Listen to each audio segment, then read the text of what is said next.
Rules can revolutionize a sport. Take the three-point line as an example. But they can also cause trigger-geddon among sports fans as the complexity of games has increased and more scrutiny has developed over the interpretation of the rules as they are written. And so here are the 5 dumbest rules in sports that cause us fans to lose IQ points. And may God have mercy on our souls. I award you no points, and may God have mercy on your soul. Number 5, the NBA's flagrant foul rules. Most rules around fouls are designed around clear and defined action. Touch a player in the act of shooting, it's a foul. Dribble the ball twice, double dribble. But few rules are as dumb as the NBA's take on what flagrant fouls are, where it is up to the ref to determine what a player's intent was. Let's read the rule.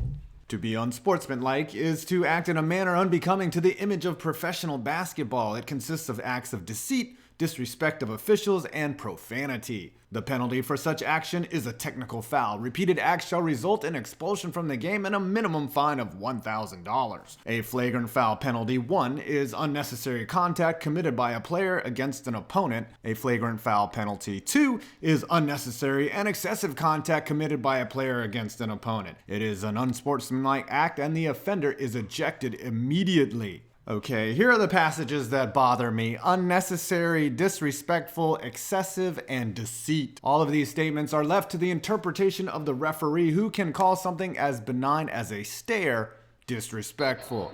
There are tons of examples of players getting ejected or suspended off ticky-tack things. Even Pop has a few comments on what intent is, because of course NBA refs never get anything wrong. This rule can be improved by better defining what excessive contact is, say, I don't know, an extended elbow or a player falling onto the floor. Whatever, these rules are excessively dumb. Number 4, the NHL's offsides challenge.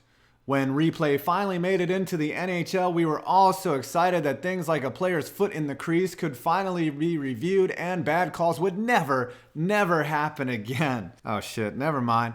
In 2015, a new system of challenges similar to the NFL was implemented, and for the most part it worked out great in finding missed goals, etc. However, one thing the NHL did not envision was the challenging of offsides. This whole concept is weird to me, as if a play happens and it's deemed onside, then the entire sequences of play can be subsequently erased when they go back minutes to look to see if the play was offsides or not. Now personally, I like replay. It's important that calls are made right. However, in some cases, offsides were being so deeply looked at as to whether the player's skate was on the ice or not determined whether a goal counted or was deleted. The linesman is positioned in a place to get the call right most of the time, and they sometimes make mistakes. However, this level of microscopic examination is a little too much. I will say this, in order to curb the amount of challenges in 2018, if you challenge and get it wrong, you get a 2-minute penalty. Okay, NHL, I like it. Don't fuck it up. Number 3, the MLB's plate blocking rules. You might have heard my rant about Buster Posey in my triggering of the MLB, and whether you think Posey is a wuss or not is up to you, but the one thing he did was turn baseball into a goddamn wussy sport. Because of him, collisions at the plate are now banned.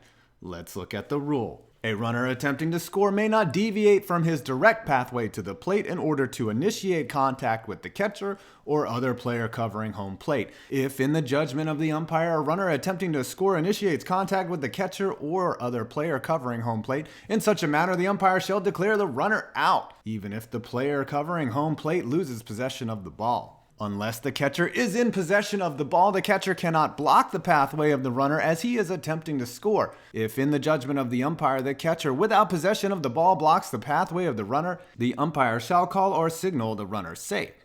Okay, sounds simple, right? Now let's look at the worst and most triggering call in the history of baseball, shall we? Runner tags and comes home, stands throw to the plate, in time, he is out of the plate! Looks simple, right? Throw from right field, tag is on, runner's out. Am I missing anything here? Wait, why are the umps conferencing? Replay, what are you looking at? To see if the catcher got the tag on? Oh, I get that. What? Safe? How the hell is that guy safe? Are you kidding me? He didn't give him a lane. What the hell is he supposed to do? Let the guy worm across the plate? What the hell is that shit? Fuck you, Posey. Number 2, the PGA disqualification penalty for not signing a scorecard. Amazing that golf made it onto this list, considering that a sport involving no contact, no refs, and plaid pants would somehow have a rule so dumb it makes my head hurt.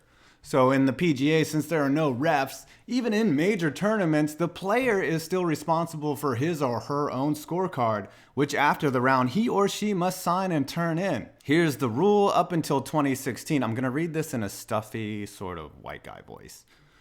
Before the card is returned to the designated area, e.g. in a scorer's tent, the golf shop, or a competition box, the player must ensure that the gross scores for each hole are accurately recorded and the card has been signed by both the player and the marker. If a score lower than the actual score on any hole is returned, the player incurs the penalty of disqualification. However, if a score higher than the actual score is recorded, that score stands. That was lame. So in 2017, when you have more computing power and access to every type of porn ever made at the tip of your fingers, you still have to fill out a scorecard and give it to an asshole at the starter booth for anything to count. And mind you, at major tour events, there is a camera at every hole and I don't know, people keeping track of the score all over the place. Yet your stupid card is the one that counts. And it's not like this hasn't cost some players serious cash. There are tons of examples of players signing incorrect scorecards. However, my favorite incident is in 2000 when Patty Harrington was leading the Benson and Hedges Open after 3 rounds and he forgot to sign his scorecard altogether and he was DQ'd and it cost him a shit ton of money. The rule has since been changed to not DQ players for penalty strokes they didn't know about, but still the rule is dumb as hell. Number 1, the Calvin Johnson rule. You absolutely knew this was going to be the number 1 rule and we're going to let the debates begin. Let's start at how the NFL defines a catch. A player who makes a catch may advance the ball. A forward pass is complete by the offense or intercepted by the defense if a player who is in bounds secures control of the ball in his hands or arms prior to the ball touching the ground and touches the ground in bounds with both feet or with any part of his body other than his hands. Secures control of the ball in his hands or arms prior to the ball touching the ground and touches the ground inbounds with both feet or any other part of his body other than his hands, and maintains control of the ball after A and B have been fulfilled until he has the ball long enough to clearly become a runner. A player has the ball long enough to become a runner when, after his second foot is on the ground, he is capable of avoiding or warding off impending contact of an opponent, tucking the ball away, turning upfield, or taking additional steps. Wow, item number 3 made shit get complicated fast. Now let's get to the Calvin Johnson section of the rule. Item number 1, player going to the ground. A player is considered to be going to the ground if he does not remain upright long enough to demonstrate that he is clearly a runner. If a player goes to the ground in the act of catching a pass, with or without contact by an opponent, he must maintain control of the ball until after his initial contact with the ground, whether in the field of play or in the end zone. If he loses control of the ball and the ball touches the ground before he regains control, the pass is incomplete. If he regains control prior to the ball touching the ground, the pass is complete. This reads like horrible object-based computer programming. Too many damn if-then statements that somehow make sense but in practice don't. You have players catching the hell out of the ball and them not being called catches. You have players bobbling the hell out of the ball and it's still being called a catch. And you have a bunch of angry yinzers ready to riot when a call doesn't go their way. What? What? What is this fucking debauchery? All of this time and you still don't know what the fuck a fucking catch is anymore? This godforsaken leg! The way the rule is set up, it really creates a bunch of interpretive problems. Most people are used to the ball being caught 2 steps in bounds and then whatever happens, happens. It's interesting that the ground can't cause a fumble, but it definitely causes an incomplete. That's where I think fans have the most problems with this dumb rule. Personally, I don't mind the rule because fuck the Cowboys. Well, thank you for watching this video. Please leave a like, comment, or subscribe, and please hit that notification button when you do.